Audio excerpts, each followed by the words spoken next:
Presenting The Whisperer, starring Carlton Young. The Whisperer, a brilliant man who, losing his voice in an accident which crushed his vocal cords, worked his way deep within the crime syndicate to help destroy it from within. To the underworld, his familiar rattling hiss is the voice of authority, to be obeyed without question. Then the miracle of surgery performed by Dr. Benjamin Lee restored his natural voice, enabling him to resume his real identity. Now, as Philip Galt, aggressive young attorney, he skirts the thin edge of death, living his dual role. For as the Whisperer, he sets in motion the forces of the syndicate in Central City. Then, as Philip Galt, uses his knowledge to fight the organized network of crime which seeks to control the fate of millions in cities and towns across the nation.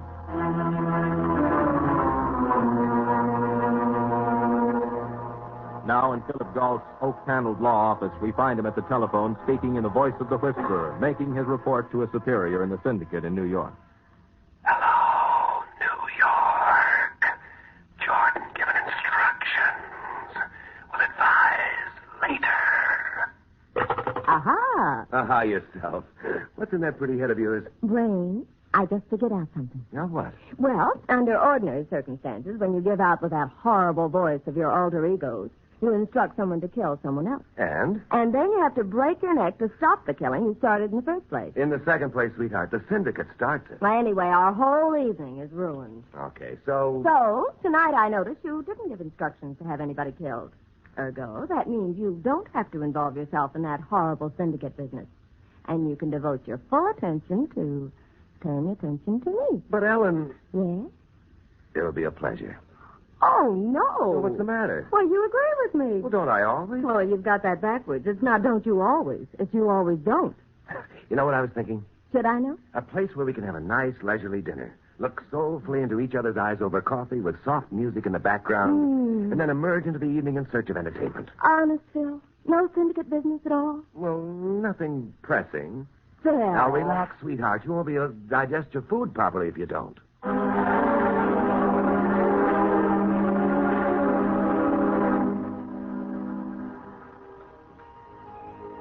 It's been so long. So long. Since we had an evening like this? Uh-huh. Every second I think something's going to come along and spoil it. Nothing can. Only, this thing tonight with Jordan, why would the syndicate be interested in buying out a fighter's contract? I don't know, and I don't want to think about it. Look at that woman's hat over there. Lovely. Of course, it's the fight game, and fighting's been a source of income for gamblers, touts, and fixers almost since boxing took up the markets of Queensberry rules. It isn't lovely. It's monstrous. What is? That hat. You haven't been listening to me. Every word. Now, as soon as you put away that lipstick, we can sally forth and find us some entertainment. Any idea what kind? There's a show at the Circle that got wonderful reviews. As a matter of fact, I have an idea. Wonderful, darling. Don't tell me. Let it be a surprise.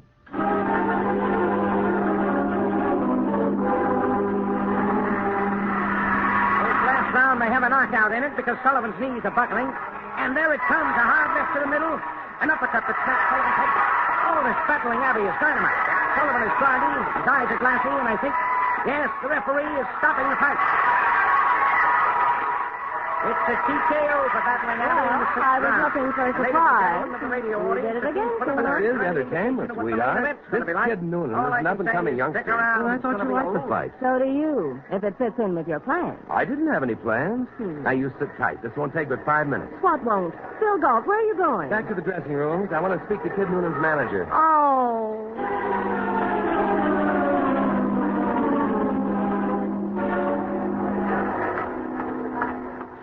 You understand?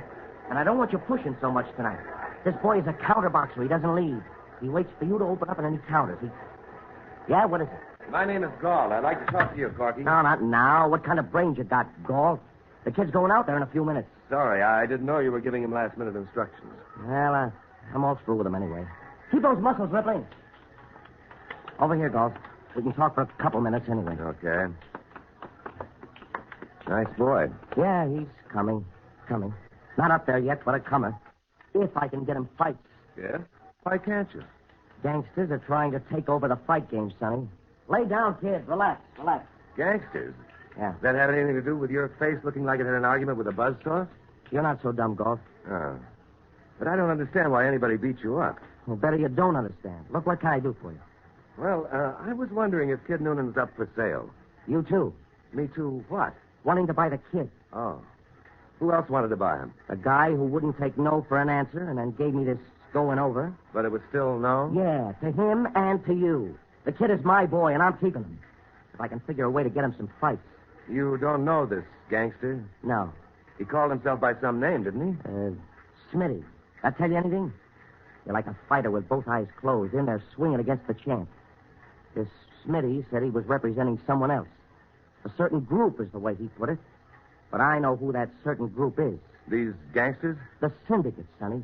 They've been trying to buy their way into the fight game for months. Oh. To rig the betting, things like that? You're getting the idea. Control. Who wins what fight? Who gets the big build-up for champ? And they're forcing you to sell by making it tough for you to get fights. Sure, if I can't get fights for my boy, what good is he to me? I might as well sell him. How do they go about keeping you from getting matches? Look, getting the right fights arranged for your boy ain't easy in the first place. You gotta pick your spots. See that he comes along gradually, doesn't get in over his head. But my boy happens to have a good right hand. And a lot of fighters don't want to get in the ring with him. But you just said... That's just part of it, Sonny. To get a match, I gotta go through a promoter. Somebody who hires a hall, arranges for the promotion, selling tickets, publicity. Well, I'm having trouble with the promoters lately, too. You mean the promoters are playing along with this syndicate you mentioned? Maybe playing along, maybe being forced to play along.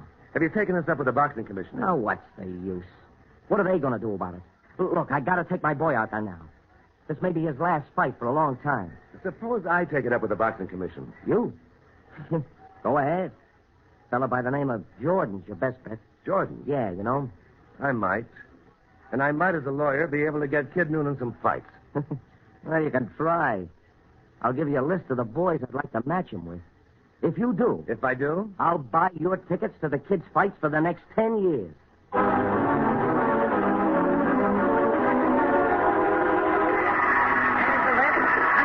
Another from Kid Noonan. What a sweetheart of a fighter with dynamite in his right hand. And Leslie Johnson's got a lot of respect for it. There's the end of the first round, folks. Here's a word about Whetstone. Nice shoulders on Kid Noonan. Seems to have a lot of promise, doesn't he? He can promise me something any old time. You know, it'd be a shame if his future in boxing was suddenly cut off, wouldn't it? You mean the syndicate? Mm-hmm. The kid's in the middle, like between the frying pan and the fire. Why? Because if Corky won't sell his contract, the kid won't be able to get any fights. And if the syndicate does buy him, it'll be for their own purposes. Fixed fights, phonies, gambling coups. Nice, huh? What can you do about it, sir? I can stick my nose in and smell around anyway. Now, here comes the second round. It's the second round. They come out of their corners, meet in the center. Oh, brother. Kid Noonan is going to fool around this time. There's a slashing left. Now that right crosses over. Weston's on the rope, hanging on. Now it's a cinch now. He's got all the time in the world. Here it is. Weston Johnson's down. A short right. It didn't travel a distance. As we pick up the count, it's 6, 7, 8, 9, and out. Let's go, Ellen. I want to see someone. Syndicate business. No, my own. I want to find out about a man named Jordan who's on the boxing commission and how the syndicate goes about keeping Kid Noonan from getting fights.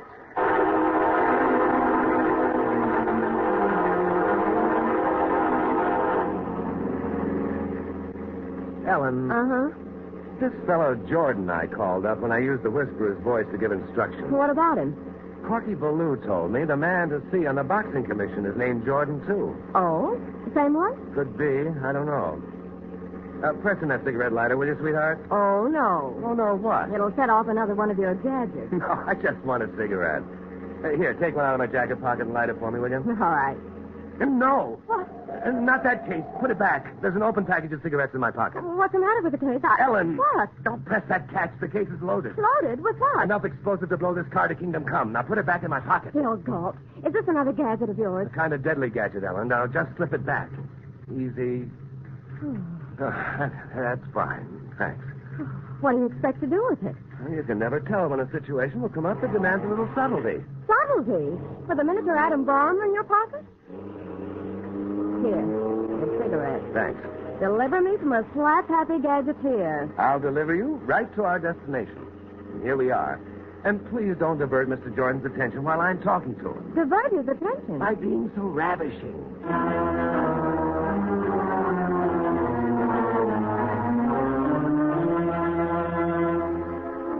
sir. And you, Miss Norris. It's a pleasure to meet you. It's a pleasure for me just to look at such a beautiful home, Mr. Jordan. Thank you. So being a boxing commissioner must be a good job. Oh, no, Miss Norris. It's an honorary job. No fee involved at all. I've been lucky in life, Miss Norris. Oh? You picked the right father? Left to this beautiful house? Mr. Galt, she's priceless. Well, that's what I keep telling her. I can't tell her what she's worth. Tell me, will you have a drink? Scotch, bourbon? No, thanks. Not for me. Well, I'm going to mix one for myself, if you'll excuse me. Certainly. Well, It's him. Steve Jordan? I recognize his voice. The one I spoke to on the phone. And now, what can I do for you, Mr. Galt? Well, frankly, Mr. Jordan, I'm here on serious business. Business that you might not like. I'm an attorney. Oh? I have a client who thinks he's being damaged. Well, have I damaged him? Indirectly, perhaps. That's what I'm here to find out. My client's name is Corky Ballou. Oh, the fight manager. Yes, he manages a boy called Kid Noonan. Yes, Kid Noonan, a good fighter, likely to go places. That's just it, Mr. Jordan. He's not likely to go places at all. Corky can't get a fight for him. No? This one tonight was the last he could arrange. Well, that's odd. The other fighter's afraid of him? Perhaps. And perhaps it's that no promoter wants to arrange a fight for him. Mr. Jordan, I think it's possible I may be able to find some kind of monopolistic policy which the courts would frown on. Well, that's an odd thought. I don't know why it's odd. There are monopolies in commerce and industry. Why can't there be monopolies in boxing? Well, I'm not a lawyer. I am. I wanted to ask you why Kid Noonan can't get any fights in this town. Well, frankly, Mr. Galt, I don't know. I see. However, I'll look into it if I may. Certainly. And I'll call you in the morning, Mr. Galt. Good evening, Miss Norris. Goodbye. It was a pleasure meeting you.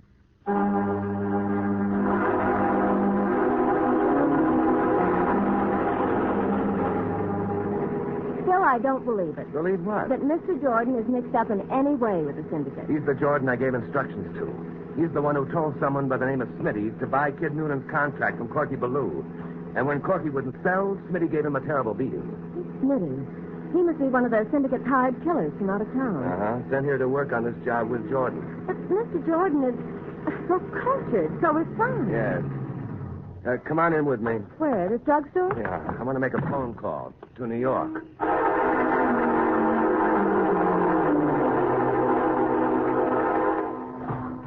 Ellen, It's about time you got through. I think you can fit in here with me. Why, Phil Galt. I'd love to try. What is it? I just got my instructions from New York. I want you to hear me pass them on.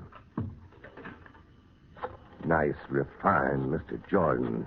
That's how much you can take a woman's intuition. Hello? Jordan. Yes. New instructions. Corky Ballou will be at his training camp at Rosedale Lake tomorrow. Rosedale Lake tomorrow. Instructions? You will see.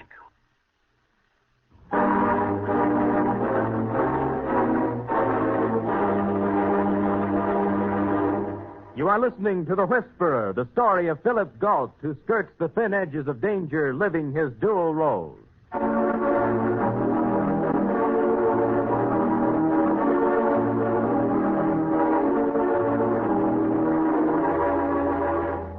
After failing in their plan to buy Kid Noonan's contract from his manager, Corky Ballou, the syndicate has instructed the Whisperer to pass on the orders for Corky's death.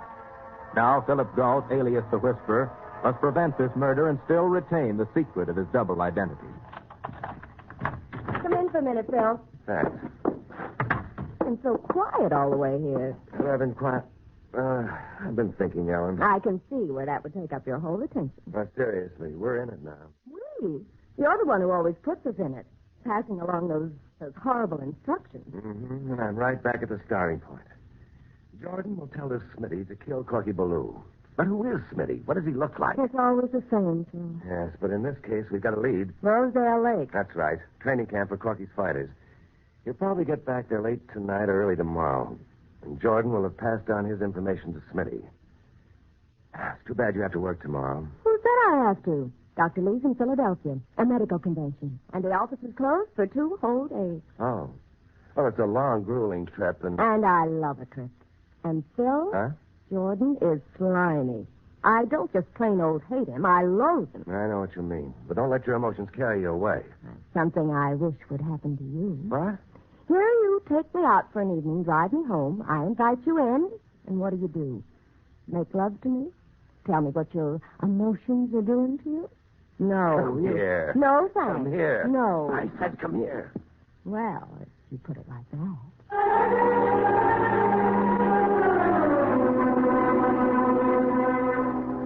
The syndicate works in many ways, and this was a new one even to Phil Galt, alias the Whisperer.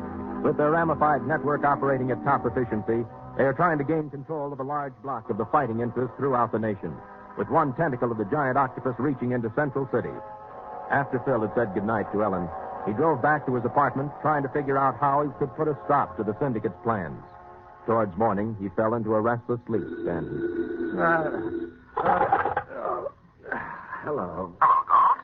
It's speaking. Oh, did I awaken you? Yes, you did, Jordan. What time is it? It's 8:30. The good attorney should be out of bed and in his office by this time. Who said I was good? I'm leaving on a little trip, Galt, and I've got some information for you. If you'd like to drop by my office. Sure.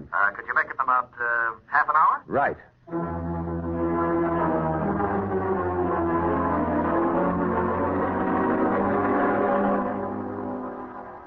Simple matter after all, Galt. There's always an explanation for everything. You're referring to Kid Noonan? Yes, that's right. The answer is that there are only 2 or 3 fighters who will take a chance with him in the ring. Just a moment. I have a list somewhere in my pocket. Corky Ballou gave it to me. Here it is. Now, may I see it? Certainly. Those are the fighters Corky'd like to have Kid Noonan fight. And none of them are available. Well, I was quick checking you did, Jordan. Huh? Oh, well, it's my business call. When I undertook to become a member of the commission, I decided I'd do the best job I could for the best interests of boxing. I wish more of our public servants had that kind of outlook. Yes. I spoke to 2 promoters this morning. Both of them have a peculiar attitude about Kid Noonan. Oh, what's that? They don't want to do business with Corky Ballou. Any particular reason? They both said he was difficult to deal with, and they just as soon fill their cards with fighters not managed by him. So there are 2 reasons why Kid Noonan won't be able to get fights. No fighters available, and the promoters won't play with Corky. That's a double squeeze, Jordan. Well, there you have it, Galt. If Corky wants to fight for the champ... Corky says the kid's not ready for the champ yet. Then there's nothing else I can tell you. As you can see, there is no indication of a blackball or, how did you say it, monopolistic practices. It's a pretty quick whitewash, Jordan. But thanks for the promptness, anyway. Not at all.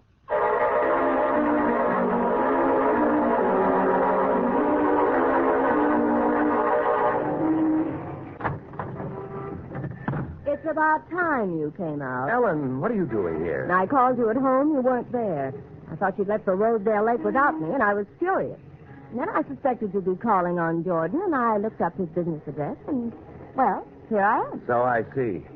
Ellen, this is going to be dangerous. I'm going. It's getting more and more complicated, and if I don't spot Smitty, I don't know how to stop this thing. But I did make a phone call. Mm-hmm. No, not to the syndicate. To a friend of yours. Mine? Well, he was much more attracted to you than he was to me. Tommy Farrell, the reporter. You remember him. Oh, you're not mixing him up in this bill. There are 2 problems we have, sweetheart. Let's get started. It's a long drive. Okay. 2 problems, you said. I know one, to save Corky Ballou from the city. That's right. And the second is, what's to become of Kid Noonan? How's he going to get fights? Because even if we succeed in saving Corky, the syndicate doesn't forget. And the syndicate won't give up its plans to get their hands on Kid Noonan's contract. So you called Tommy Farrell? Publicity, sweetheart. If the papers make enough noise about a fighter not being allowed to fight, then the syndicate won't press. They can't. The way they operate, it's always got to be undercover. Well, what's Tommy going to do? First, he wants to make sure what I told him is the truth. He's flying up to Rosedale Lake this afternoon. Flying? Now, one of his pals lends him his helicopter whenever he needs it. Oh, beats driving, doesn't it? Well, aren't you enjoying the drive? Yes, Bill. It's what we're driving toward that I'm not enjoying.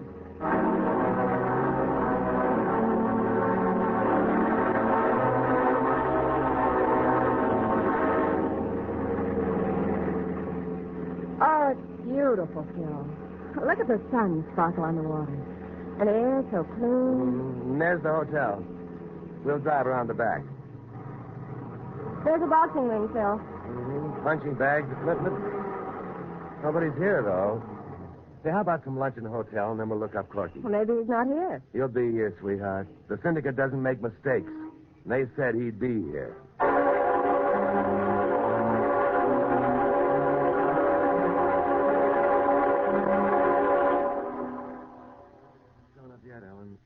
finished with your lunch? All finished. Let's go, then. We'll ask around.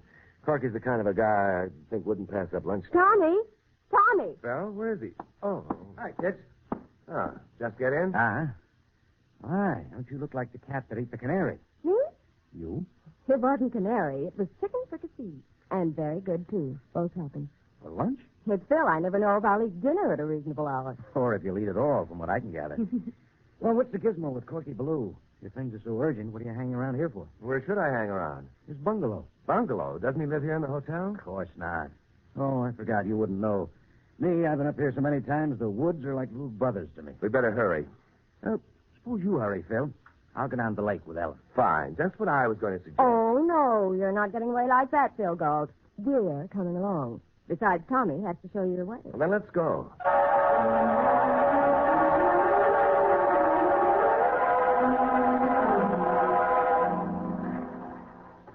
You didn't see Corky last night, Phil? His face was a mess. Good going over because he wouldn't sell the kid. Now I'm afraid the ones who want to buy aren't going to stop with a beating. The syndicate? That's right. Ellen, you all right? All right. Aren't we near his place, Val? Pretty close. They're moving into the boxing racket, huh? Already moved in. Yeah, I kind of smell that here and there. Smell will get worse. The only thing that can help is publicity. Lots of it. Well, I'm your boy. Oh, through that brush over there. That it? All right. Now, there are a couple of more bungalows farther on, but this is the one Corky uses himself. I don't see any signs of him. Yeah, let's go in. We can see if he's around. All right. Come in. Come in. Phil, a gun. Uh-huh. Well, I said come in. I never thought I'd be able to do it. He took his eyes off me. He didn't know I had a gun. I got it late last night. Take it easy, Corky. Yeah, take it easy. What was going on? Here, sit down. He was going to take me to the lake and shoot me. Nice business. Because I wouldn't sell kids' contract. Yeah, looks like you tagged another story for me, Galt. Yeah. Look, Corky, you haven't got a thing to worry about. I knew it was coming. That's why I came up here. How did you know, Galt? Huh? Put up your hands. You, Corky, drop the gun. So, this was the little trip you mentioned, Jordan. Yes, that's right. What are you doing here, Galt? Corky's my client, remember? Yes. And how did you know what was going to happen? It wasn't hard to figure, Jordan. Not after the beating Corky took yesterday. It's beginning to look to me like you knew quite a bit of the deal. Perhaps you were in on the whole thing, Galt. Oh? I've been investigating. Someone wanted to buy you out, Corky. Hmm? Didn't Smitty tell you he was representing someone else? That's right. Maybe it was Galt here. He did say something Now, about... you see, you never know who you can trust, Corky. Now, wouldn't you say that if the tables were turned and Galt had this gun, he'd shoot all of us? I don't think so, Jordan. I seem to remember your face. Who are you? Tommy Farrell. Oh, yes, a newspaper man. A newspaper man who knows a story when he sees it, Jordan. How did you know this gunman here? I didn't know him. You knew his name? Or did I? It must have slipped out. So you can drop the act, Jordan. We all know what you are and who you work for. Now, that's a shame, especially for Miss Norris here. I'd really grown quite fond of her. She has an unusual wit. It touches a responsive chord in me. All right, now stand up, Corky. Sure. Take your hands out of your pocket, Galt. I was just going for a cigarette. Do you mind? Well, you won't need it. Oh, come now, Jordan. The condemned man is always granted a last request. Certainly, Mr. Galt. Pass them around if you like. Phil. Of course, sweetheart. I've one for you, too. The catch on this cigarette case is sometimes hard to remove. Phil, no. What is it? That case, it's explosive. There's enough dynamite in there. Phil, don't press that case. What's the difference? Dynamite or Jordan's gun? I might just as well press this. Oh, no! Here, okay, stop it. Ellen, still up. Corky, you. I shot him. A good job, too, Corky. He's dead. That's twice. Phil, What, sweetheart? you were going to press that catch and blow us all to smithereens. You were going to, I know. Of course, sweetheart. You never can tell what a woman will scream at, Val. Let this be a lesson to you. It wasn't loaded. With cigarettes? You tricked me. Uh-huh. You knew I'd be frightened. Yes, dear, and raise a commotion in case I needed one. Corky. I never even shot a gun before today. The police, what'll they do? Nothing. It was self-defense, Corky. Oh, I'll call him. Corky, are you coming into Central City soon? Good night. How about driving my car down for me? I want to find out what a helicopter ride is like.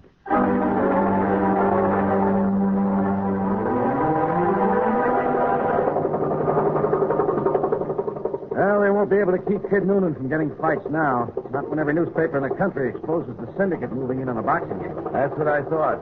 You newspapermen have your points after all. I always thought so, too. It would be real nice up here in the clouds if there were only two of us.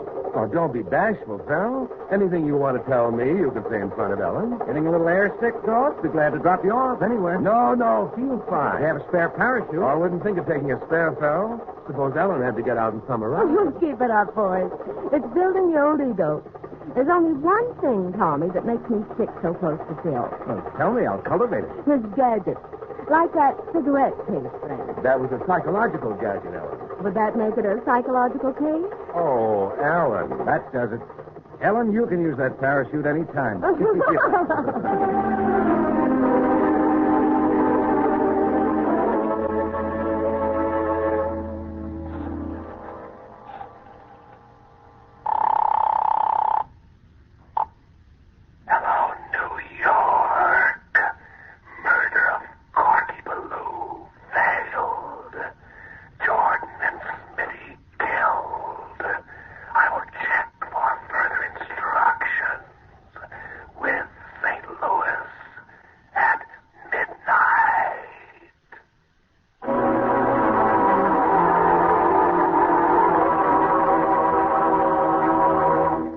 The Whisperer is based upon stories and characters created by Stetson Humphrey. Any similarity to persons living or dead is purely coincidental. Carlton Young is starred as the Whisperer. Betty Moran is Ellen. Others in the cast were Sidney Miller, Julius Kralbein, Jack Moyles, and Eddie Fields. The Whisperer was written by Jonathan Twice, produced and directed by Bill Karn, original music by Johnny Duffy. This is Don Rickles inviting you to listen next week to another exciting adventure with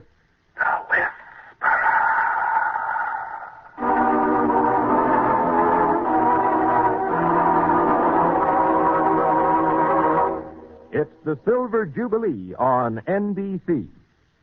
Today you'll want to hear the further adventures of the Mary Vanderhoff household as Academy Award winner Walter Brennan appears as Grandpa Vanderhoff on You Can't Take It With You. Later there's adventure in international intrigue with Mr. Moto. Then genial Phil Baker comes to the NBC microphone prepared to pay handsomely if you come up with the answer to his all-important $64 question. Hear all three today on NBC.